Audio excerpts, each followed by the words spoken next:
മറ്റൊരു ചോദ്യം, ഈ ത്വവാഫ് ചെയ്യുന്ന സന്ദർഭത്തിൽ അവിടെ നമുക്കറിയാം ആണുങ്ങളും പെണ്ണുങ്ങളും എല്ലാം കൂടി കലർന്നുകൊണ്ടായിരിക്കും ഉണ്ടാവുക. തിരക്കുണ്ടാകുമ്പോൾ ആ സമയത്ത് അവരുടെ ചോദ്യം, തൊലി തമ്മിൽ ചേർന്ന അന്യ സ്ത്രീകളുമായി തട്ടുകയാണെങ്കിൽ അവിടെ വുളൂ ബാത്തിലാവുകയില്ലേ എന്നാണ് ചോദ്യം. അങ്ങനെയാണെങ്കിൽ എന്താണ് ചെയ്യേണ്ടത്?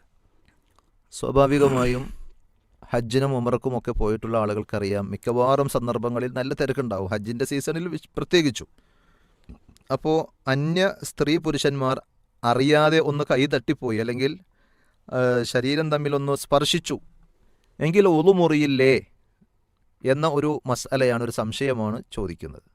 വാസ്തവത്തിൽ അങ്ങനെ ഒളു മുറിയും എന്ന് പറയാൻ തെളിവില്ല.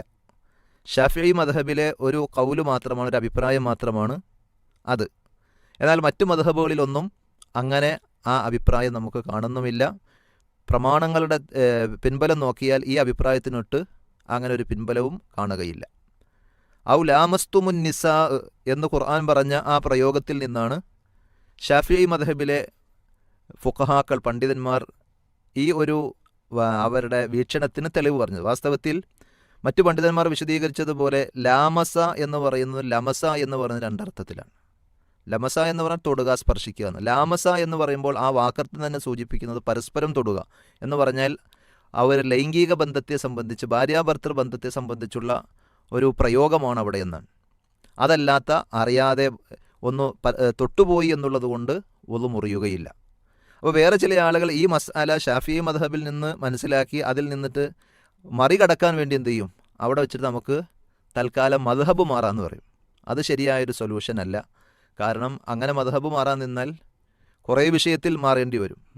അങ്ങനെ ഓരോ വിഷയങ്ങൾക്കും അവരവർക്ക് തോന്നുന്ന ഒരു തുറവിക്ക് വേണ്ടി, രക്ഷപ്പെടാനുള്ള മാർഗത്തിന് വേണ്ടി അഭിപ്രായങ്ങളോ അല്ലെങ്കിൽ മദ്ഹബോ മാറുന്ന രീതിയല്ല അതിന് പരിഹാരം. ഇസ്ലാമിൽ പഠിപ്പിക്കപ്പെട്ട പ്രമാണങ്ങളുടെ പിൻബലമുള്ള ആ തെളിവിനെ ഫോളോ ചെയ്തുകൊണ്ടുള്ള രീതി നമ്മൾ സ്വീകരിച്ചാൽ സ്വാഭാവികമായും അങ്ങനെ അറിയാതെ ഒരാണും പെണ്ണും തമ്മിൽ ഒന്ന് തൊട്ടുപോയി എന്നുള്ളത് കൊണ്ട് ഒന്നു മുറിയുകയില്ല.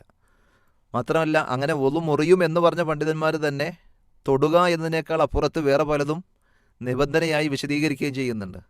അഥവാ നമ്മളാരും പ്രത്യേകിച്ച് ഹറമിൻ്റെ ആ പവിത്ര സ്ഥലത്ത് ഒരു വിശുദ്ധമായ കർമ്മം ചെയ്യുന്ന, ഇബാദത്ത് ചെയ്യുന്ന സന്ദർഭത്തിൽ ഒരാണ് പെണ്ണിനെയോ പെണ്ണ് ആണിനെയോ ഒരു സെക്ഷൽ മൈൻഡോടുകൂടി അങ്ങനത്തെ ഒരു വികാരത്തോടു കൂടിയുള്ള സ്പർശനവും തൊടലും പിടിക്കലൊന്നും സാധാരണ ഉണ്ടാകലില്ലല്ലോ.